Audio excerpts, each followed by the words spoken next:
Waktu Nabi duduk mengajar, ada 3 orang mai. Laki-laki pertama dia mai tengok, oh ya ramai kan. Dia perhati tengok ada orang kosong, tak ada. Tengok ada, tengah-tengah tu ada satu. Dia macam masuk, dia duduk di situ. Laki-laki nombor 2, dia mai tengok, dia tak ramai kan, duduk belakang sudah. Akhirnya dia duduk belakang. Laki-laki nombor 3, dia mai, dia tengok, oh ya ramai kan.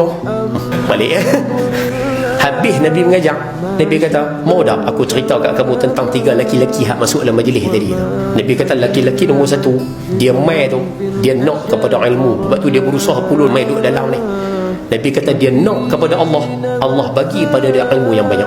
Pasal dia betul-betul mai nak mengaji, Tuhan bagi kat dia ilmu yang banyak. Hak mai nombor 2 tadi, dia mai dia segan, malu-malu Allah, malah duduk depan, malah duduk belakang sudah. Nabi kata orang yang segan macam ni, Allah Ta'ala tak bagi kat dia ilmu yang banyak.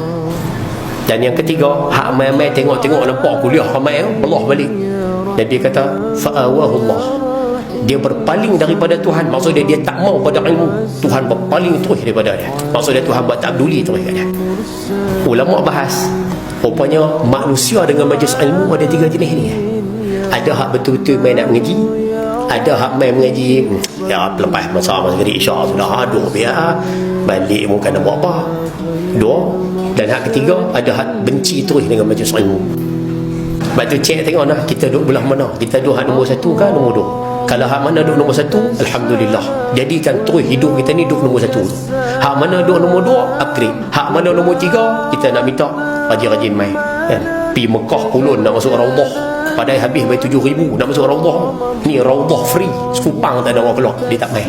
Kan Nabi kata Raudah taman syurga, ni kan taman syurga juga. Yang tu Nabi kena bayar 7,000, yang ni free